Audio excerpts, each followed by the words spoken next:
25-godišnja Bojana Barišić je pre 6 godina završila srednju medicinsku školu, smer za fizioterapeuta, a tek pre 4 meseca je kao slabovida osoba počela da radi u centru za masažu, koju je pokrenula organizacija koja okuplja osobe sa invaliditetom. Bojana ističe da osobe koje dolaze na masažu nemaju predrasude, već problem predstavlja prostor u kom rade. Problem je to što ima slabo posla i uslovi, mislim, treba da se nađe neki bolji prostor da ima centralno grejanje.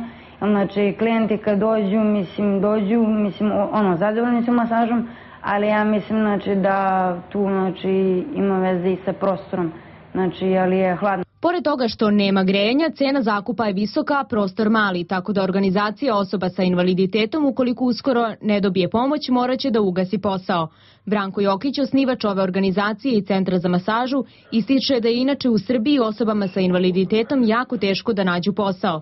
Dodaje da je mail u kom traži pomoć ili donaciju za centar poslao preko 2000 kompanija, ali i nadležnom ministarstvu. Međutim, odgovor još nije dobio. Ja jednostavno ne mogu da verujem. U mnogim medijima se priča da je stanje osoba sa invaliditetom svake godine sve bolje i bolje, ali to se u praksi ne vidi. Oni nemaju, država nema ni jedan projekat da se osobe sa invaliditetom zaposle, konkretan projekat.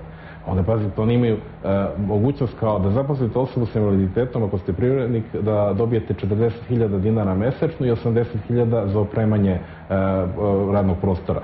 Ko može u Srbiji ili bilo gde u Evropi i u svetu da otvori neku firmu ili neki posao sa 120.000 dinara? Ukoliko bi se ovaj centar za masažu zatvorio, 3 osobe sa invaliditetom bi izgubile posao, a godišnje iz srednje medicinske škole izađe najmanje 20 školovanih fizioterapeuta sa invaliditetom.